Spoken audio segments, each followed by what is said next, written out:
qui va être dit maintenant, c'est faux, c'est archi faux, ce n'est pas vrai. Pas la peine de porter plainte, ce n'est pas vrai. Et on a Camaro International. Bonjour Camaro. Bonjour. Comment il est? Très bien. Bon, on va commencer avec Air Austral qui va tester ce nouvel appareil 777.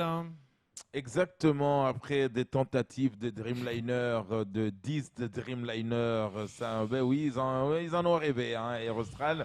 Ils se sont dit, oui, on ne comprend pas. On a acheté des moteurs Rolls-Royce, pardon. On a acheté les avions les mieux en France, même on a acheté des vrais.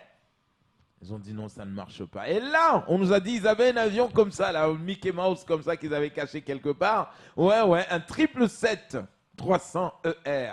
Ouais, celle-là, je vous assure, faut tout faire, monsieur Mallet, pour empêcher une personne de monter là-dessus. Elle s'appelle Anne-Constance. Il faut l'empêcher de monter dans cet avion. Je ne sais pas quel marabout est son marabout, parce que voilà, là, on vient de parler de candidats qui ont des marabouts, des sorciers, des machins, quoi. Mais elle doit avoir quelqu'un qui lui dit, ah bon, écoutez, à chaque fois, c'est elle qui amène le talisman pour faire couler les avions au sol. Donc oui, là, le 777, apparemment, aujourd'hui, il va essayer de voir ce qu'on appelle un test de calibration.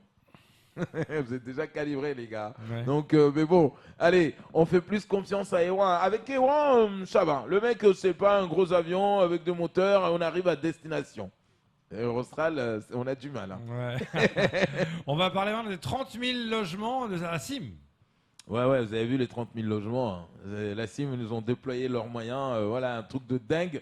Alors, si c'est comme ça, on y croit. Si c'est vraiment des petites cases comme ça, là, 30 000, ben oui, hein, là, vous nous créez un petit Soweto, il n'y a pas de souci. Hein. Donc, les mecs, 30 000 logements, mais c'est pour qui, ça? Mais pour les gens. Les gens qui? Non, les gentils, ouais. Exactement, pour les je pose la gentils. question. Alors, oui, tout le monde s'est réuni hier auprès du préfet Jean-François Colombet. Oui, alors, la CIM, vous en avez 5000 à construire, donc 500 logements par an. Ouais, 500 logements par an. Donc, ça veut dire quoi? Ça veut dire que chaque année, il y a 500 Mahorais qui rentrent dans ces logements, mais des Mahorais qui ont déjà chez eux. On ne comprend pas là. Ces logements, ils sont à qui exactement là? Il faut nous dire. Parce que si demain, on veut transformer Mayotte en cité, tu sais, depuis les avions, tu dis, mais c'est quoi tous ces maisons? On n'a plus de terre, on n'a plus de foncier, on n'a plus de forêt, on n'a que des logements. On nous dit, ouais, vous inquiétez pas, on va faire des cités. On n'est pas sorti en France dans des cités, dans le bâtiment B12 pour revenir à Mayotte, habiter dans le bâtiment BC quand même. J'en sais rien moi. Donc arrêtez avec 30 000 logements, mais c'est pour qui exactement? On nous dit non, il y a des gens qui doivent bénéficier, machin, qui n'ont pas de parcelles et qui ne peuvent pas construire, donc ils peuvent bénéficier. Tu parles. Ça, c'est des bâtiments, enfin, c'est des maisons où, pour la plupart des élus, vont avoir un premier bureau et une permanence. Vous allez voir. Les élus vont avoir 2 logements. Ah non, j'ai une petite permanence vers les Trois-Vallées. Et puis, voilà, j'ai le premier bureau, il est plutôt vers les convalescences. Voilà. On verra ça. En tout cas, on va suivre ça de près. Mais franchement, pour me dire 30 000 logements, il faut me dire qui vous allez mettre dedans. Et on le suit avec Vinci contre IBS. Exactement. Ben écoutez, franchement, quand on regarde, attends, il y en a, vous voyez bien la photo, il y en a, c'est le roi du monde, on les appelle Vinci, et l'autre, c'est juste le roi de la Réunion. Hein, donc, il ne peut pas aller très loin. Donc, on lui a dit, hop. Messieurs, à un moment donné, le préfet l'écoutait à notre ami Guito à l'époque. Hein.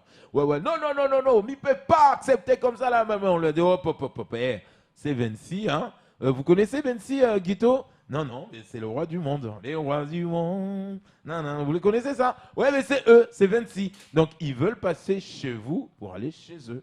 Parce que même chez vous, c'est chez eux.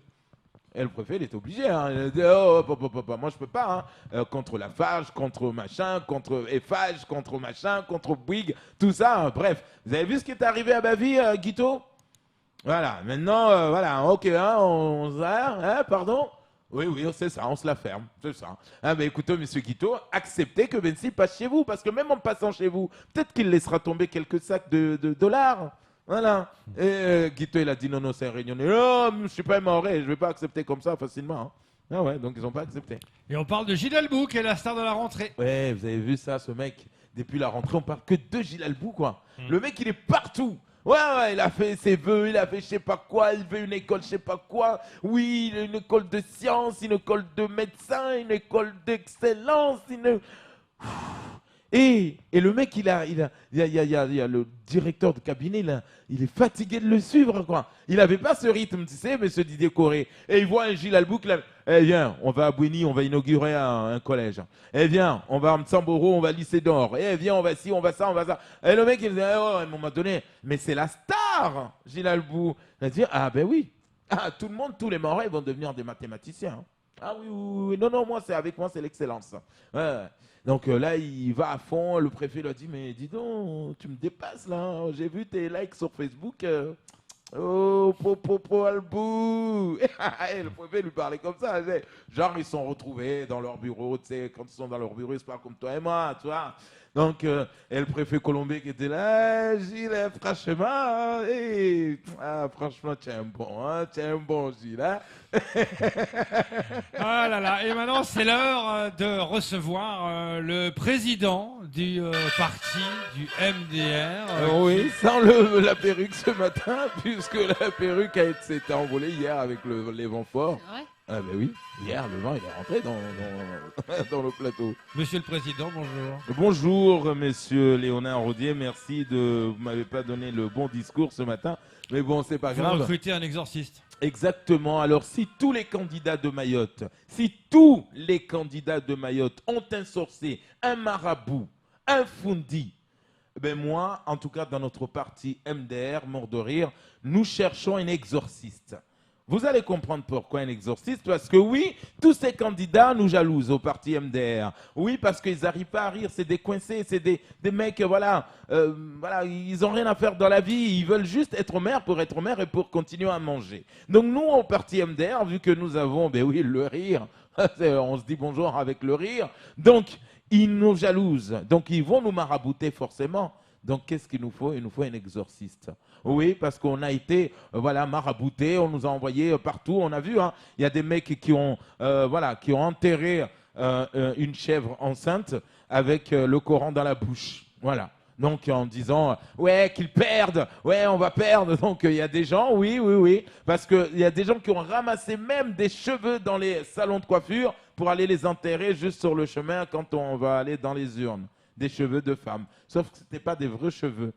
C'était des rajouts, hein, des perruques. Donc ça ne marchera pas. Le maraboutage, non, il marchera pas. Donc aujourd'hui, qu'est-ce que nous on veut? On veut un exorciste. Donc si vous en connaissez un à Mayotte, un exorciste, je parle bien, qui vient en tout cas auprès de nous, parce que au moins on sait qu'on sera protégé, on aura un bouclier par rapport à tous ces candidats qui vont à Tanzanie, à Madagascar, aux Comores, pour aller chercher des fundis avec 1500 € l'heure.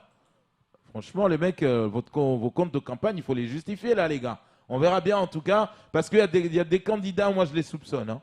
Je les soupçonne, je les ai vus sur ces plateaux avec des talismans bizarres. Vos comptes de campagne, on va les surveiller. Au Mort de Rire, nous on n'a pas de compte de campagne, donc on n'a rien. Il n'y a pas une seule personne de l'État qui viendra nous dire, le procureur qui viendra nous coller un procès. Pas du tout. Nous on va comme ça, la guerre c'est comme à la guerre. Merci, monsieur le président du MDR. Et on finit ce forum avec la photo du jour. L'Iran a décidé de ne pas laisser impressionner par Trump et décide de se mettre au drone. Exactement, ça y est, l'Iran, vous savez ce qui s'est passé en Iran récemment, donc avec ce colonel, ce général qui a été tué par un drone. Donc les Iraniens se sont inspirés. Donc un modèle qui a été d'ailleurs proposé par le président Azali. Donc, où on pédale, où on vole, on drone, et puis on tire une missile. Voilà. Donc, voilà, l'Iran se prépare. Oh là là, c'est tout pour ce faux journal.